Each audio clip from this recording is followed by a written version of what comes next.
कहानी की शुरुआत में हमें बताया जाता है कि हमारी दुनिया में इंसान और जादूगर एक साथ रहा करते थे, लेकिन एक दिन जादूगरों ने इंसानों से जंग छेड़ दी। इस जंग में जादूगरों ने अपने बहुत से जादुई जीव और दानवों को युद्ध में उतार दिया, जिसकी वजह से इंसान बहुत ही आसानी से मारे जाने लगे। जादूगरों के राजा ने जब सभी इंसानी राजाओं को हरा दिया तो उसका सामना किंग यूथर नाम के एक राजा से हुआ। किंग यूथर के पास एक्सकैलिबर नाम की एक जादुई तलवार थी, जिसकी मदद से उन्होंने जादूगरों के राजा को बहुत ही आसानी से हरा दिया और जादूगरों के हारते ही दुनिया में एक बार फिर से शांति कायम हो गई। हालांकि इस युद्ध की वजह से किंग यूथर की सेना बहुत ही ज्यादा कमजोर हो चुकी थी और अब तक उनके बहुत से सैनिक भी मारे जा चुके थे। इस मौके का फायदा उठाकर किंग यूथर का भाई नेम्ड वॉटिजर्न अपनी सेना लेकर वहां आ जाता है। दरअसल वॉटिजर्न कैसे भी करके अपने भाई का राज्य हड़पना चाहता था ताकि वो खुद उसकी जगह राजा बन सके, पर उसे अच्छे से पता था कि जब तक उसके भाई यानी यूथर के पास जादुई तलवार है तब तक वो उसका कुछ भी नहीं बिगाड़ सकता। इसलिए वॉटिजर्न शैतान से एक डील करता है। इस डील के चलते वॉटिजर्न अपनी पत्नी की हत्या करके उसे शैतान की बलि चढ़ा देता है। ये करते ही वो खुद एक शैतान यानी कि नाइट डीमन में बदल जाता है, जिसके पास इतनी शक्तियां थी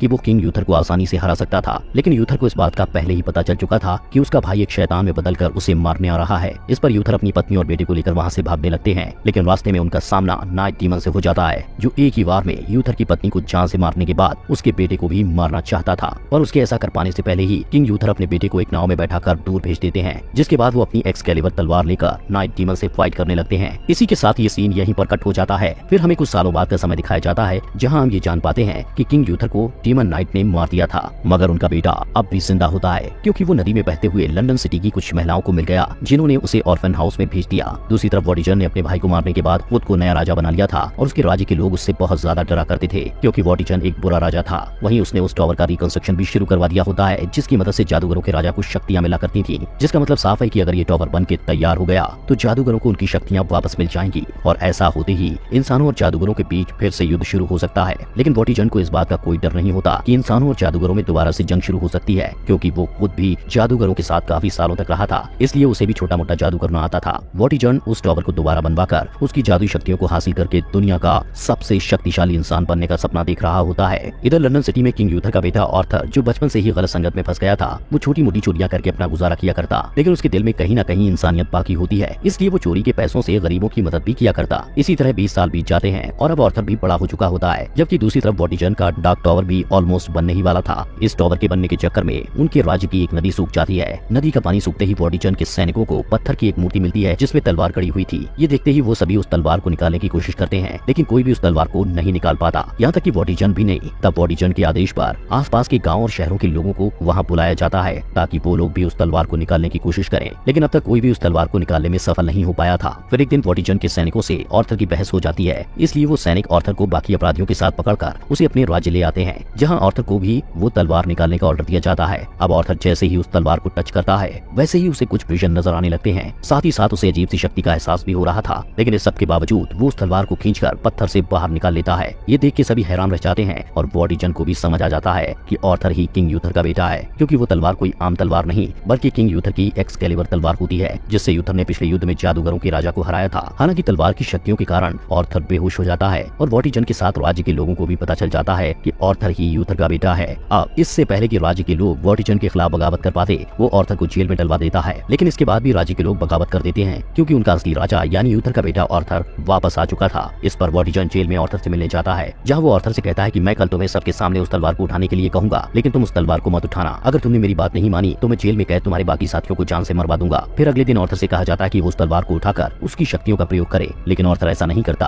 क्योंकि उसे अपने दोस्तों को बचाना था। इस पर वॉटिजर्न अपने राज्य के लोगों से कहता है कि आर्थर एक बहरूपिया है और ऐसा कह के वो उसे मौत की सजा सुना देता है। अब इससे पहले कि आर्थर को मौत की सजा दी जाती, वहाँ मैग नाम की एक जादूगरनी, जिसके अंदर जानवरों को कंट्रोल करने की शक्तियां होती हैं, वो काफी सारे जानवरों को कंट्रोल करके वॉटिजर्न के सैनिकों पर हमला करवा देती है। तभी वहाँ यूथर के सबसे वफादार आदमी आकर आर्थर की जान बचा लेते हैं। वो सभी आर्थर को बचाकर अपने इलाके में ले जाते हैं, जहाँ आर्थर एक बार फिर उस तलवार को उठाता है, लेकिन ऐसा करने से वो दोबारा से बेहोश हो जाता है। यहाँ पर सभी लोगों ने आर्थर को अपना राजा मान लिया होता है, लेकिन आर्थर को इस बात पर विश्वास ही नहीं होता कि वो उनका राजा है। तब मैग उस तलवार पर अपनी जादुई शक्तियों का प्रयोग करके ये पता कर लेती है कि आर्थर के साथ बचपन में क्या हुआ था। साथ ही साथ उसे ये भी पता चल जाता है कि आर्थर अपनी पुरानी यादें भूल चुका है। वो उसकी यादें वापस लाने के लिए ये फैसला करती है कि वो उसे डार्कलैंड में भेजेगी, जहाँ जाकर आर्थर को सब याद आ जाएगा। आगे हम आर्थर को डार्कलैंड की ओर जाते हुए देखते हैं, जहाँ उसका सामना बहुत सारे मैजिकल क्रिएचर्स और सांपों से होता है, जिन्हें वो एक एक करके मारते हुए आखिर में उस टावर तक पहुंच जाता है, जहाँ जाने के लिए मैग ने उससे कहा था। वहाँ पहुंचते ही उसकी एक्सकैलिबर तलवार चमकने लगती है और उस तलवार के चमकते ही आर्थर को सब कुछ याद आ जाता है। अब हमें आर्थर के फ्लैशबैक में दिखाया जाता है कि उस दिन डीमन नाइट और यूथर यूथर के बीच हुई फाइट में डीमन नाइट भारी पड़ रहा था, लेकिन यूथर ने अपनी एक्सकैलिबर तलवार को हवा में उछालकर खुद उसके नीचे आ गया, जिससे वो तलवार यूथर की पीठ में जा लगी और वो पत्थर की मोती में बदलकर पानी में जा गिरा। दरअसल यूथर ने तलवार की शक्तियों से खुद को पत्थर में इसलिए बदला ताकि वो तलवार डीमन नाइट को न मिल सके, और इस पूरी घटना को छोटा ऑर्थर एक नाव में बैठकर देख रहा था। इसी के साथ ऑर्थर का फ्लैशबैक खत्म होता है और हम प्रेजेंट टाइमलाइन में ऑर्थर के हाथों में उस तलवार को देखते हैं। अब नेक्स्ट सीन में मैग और ऑर्थर जब वापस आ रहे होते हैं तो मैग ऑर्थर से बताती है कि जादूगर और इंसान हमेशा से साथ रहा करते थे,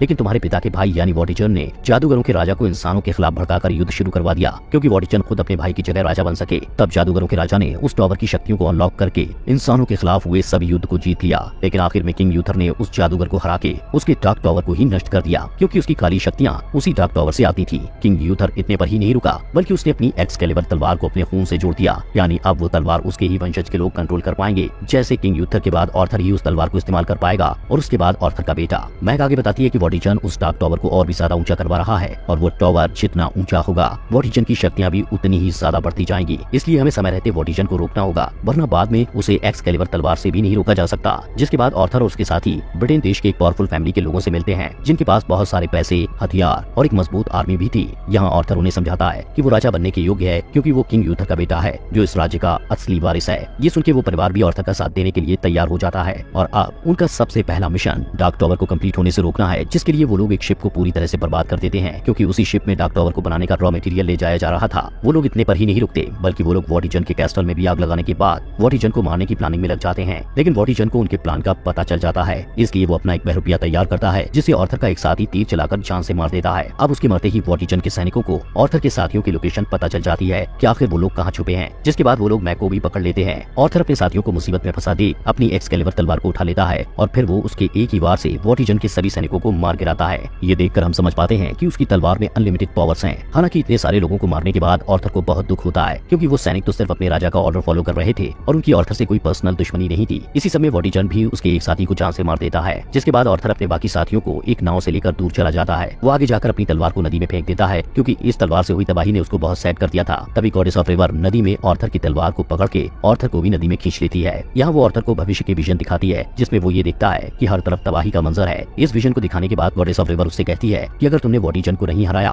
तो भविष्य की दुनिया का यही हाल होगा, इसलिए तुम एक सच्चे वॉरियर की तरह वॉटिचन से युद्ध करो और उसे हराकर दुनिया में शांति कायम करो। ये सुन के ऑर्थर दोबारा से अपनी तलवार उठा के जंगल की तरफ जाता है, जहाँ उसके साथी बताते हैं कि राज्य की जनता अब भी तुम्हें ही अपना राजा मानती है। पर उसी समय वॉटिचन की आर्मी का एक कमांडर ऑर्थर से बताता है कि मैग अब भी वॉटिचन के कब्जे में है, जिसे छोड़ने के बदले वॉटिचन ने तुम्हारी तलवार मांगी है। तब ऑर्थर मैग को बचाने के लिए अपनी एक्सकैलिबर तलवार वॉटिचन के कमांडर को दे देता है, जिस पर मैग को छोड़ दिया जाता है। इसलिए अब मैग वापस आते ही ऑर्थर के ऊपर एक प्रोटेक्टिव स्पेल करती है, ताकि मैग के द्वारा कंट्रोल किए हुए एनिमल्स उसे कोई नुकसान न पहुंचाएं। जिसके बाद ऑर्थर वॉटिचन के कैसल में उसका सामना करने जाता है, जहां वॉटिचन को पूरा भरोसा था कि वो अपनी तलवार के बिना उसका कुछ नहीं बिगाड़ सकता। उल्टा वो ऑर्थर को उसकी ही तलवार से मारने की कोशिश करता है। पर उसी समय मैग अपने जानवरों, पक्षियों और विशालकाय सांपों को कैसल में भेज देती है, जो वहां जाते ही वॉटिचन पर हमला कर देते हैं। तब वॉटिचन एक्सकैलिबर तलवार से एक सांप के ऊपर वार करता है, जिससे वो तलवार एक पिलर में फंस जाती है, और अब उस तलवार को सिर्फ ऑर्थर ही निकाल सकता था। वहीं दूसरी तरफ मैग के विशालकाय सांप और ऑर्थर के बाकी साथी कैसल में हर तरफ तबाही मचा रहे थे। ये देखकर वॉटिचन समझ जाता है कि वो उनका सामना नहीं कर सकता,